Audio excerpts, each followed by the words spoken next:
பேசுறத கேட்காம நீங்க எதுவுமே பேச முடியாது அப்படின்னு அர்த்தம். ஃபர்ஸ்ட் வந்து கேட்க தயாரான மனநிலை இல்லைன்னா நீங்க பேசுற உரிமையை நீங்க இழக்கிறீங்க. சரியா? இது ஒட்டாச்சிவிங்கின் மொழியினுடைய பார்ட் 1. ரெண்டாவது விஷயம், ஒட்டாச்சிவிங்கோட கண் எங்க இருக்கும்? டாப் ஆங்கிள் இருக்கும். அதனால நீங்க குறுகிய பார்வையில பார்க்க கூடாது, எல்லா விஷயத்தையும் உயர்ந்த பார்வையில இருந்து பார்க்கணுங்கிறது விதி எண் 2. அது வெறும் அடையாளத்துக்கு தான் ஒட்டாச்சு.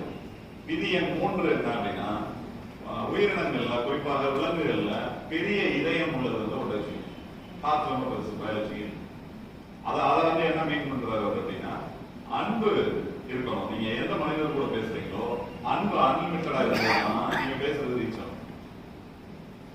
அப்ப இந்த 3 ரூல், ஒரு மனுஷன் கூட பேசணும்னா உயர்ந்த பார்வையில இருந்து பார்க்கணும், காதை திறந்து வச்சுக்கணும், உங்க இதயம் விரிவடைந்து அன்பு செலுத்தும் விதமாக இருக்கணும். இந்த 3 இருந்துச்சுன்னா நீங்க சொல்றது கண்டிப்பா ரீச் ஆகும்.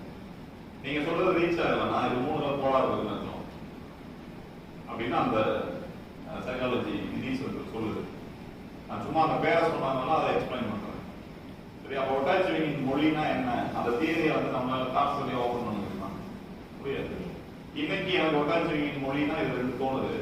ஒருவேளை நாளைக்கு இன்னொன்னு நான் படிச்சோ கேள்விப்பட்டோ டிஸ்கஸ் பண்ணியோ தெரிஞ்சுக்கிட்டோம்னா அதுவும் சேர்ந்து தோணும். இப்ப தோண நல்லதா நல்லது? நல்லது இல்லையா? இது வந்து தாட்ஸ் எவ்வளவு வந்தாலும், எவ்வளவு கம்மியா வந்தாலும், எவ்வளவு கூடுதலா வந்தாலும் அது நமக்கு பயன்படுவதற்காக தான் வருது அப்படின்னு புரிஞ்சுக்கிட்டாரு. இதை நம்ம போய் எடிட் பண்ண வேண்டியது இல்லை, டெலிட் பண்ண வேண்டியது இல்லை, இதை ஆப்ரேட் பண்ண வேண்டியது இல்லை. இதோட டைரக்டர் நம்மளே இல்லை. இல்ல தக் லைஃப்னு ஒரு படம் இருக்கு, படம் ஓடிட்டு இருக்கு, நமக்கு பிடிக்கல, இப்ப நீங்க எடிட் பண்ண முடியுமா? அப்படிதான் மனிதத்தமே நினைச்சாலும் இப்ப எடிட் பண்ண முடியுமா? முடியாது. அவரு அந்த வாய்ப்புல தான் அதை செய்ய முடியும் இல்லையா? அதனால இது வந்து நடந்து முடிந்ததனுடைய ரிஃப்ளெக்ஷன். எம்ஜிஆர் சண்டை போட்டு இருப்பாரு ஒரு படத்துல, வில்லனோட வால் சண்டையை போட்டு இருப்பாரு, வால் கீழே விழுந்துடும், வடிவேல் வந்து டிவியில பார்த்துட்டு இருப்பாரு இல்ல, அந்த காட்சிங்காவும் இருக்கும் அவங்களுக்கு. இவர் இங்க இருந்து அருவாள் எடுத்து அப்படி உள்ள தூக்கி போடுறாரு, அது நமக்கு சிரிப்பா இருக்கு அவர் செய்யும் போது. ஆனா நம்ம லைஃப்ல அதெல்லாம் செஞ்சுட்டு இருக்கோம். திங்கிங் அப்படிங்கிற இடத்துல இருந்து அருவாளை தூக்கி தாட்ஸ் மேல எடுத்துட்டே இருக்கோம், அதை அங்க போகாது இல்லையா? அதெல்லாம் செஞ்சுட்டே இருக்கோம். தாட்ஸ்ங்கிறது ஏற்கனவே எடுத்த பழசு, இது இறந்த காலம். திங்கிங்கிறது நிகழ்காலம்.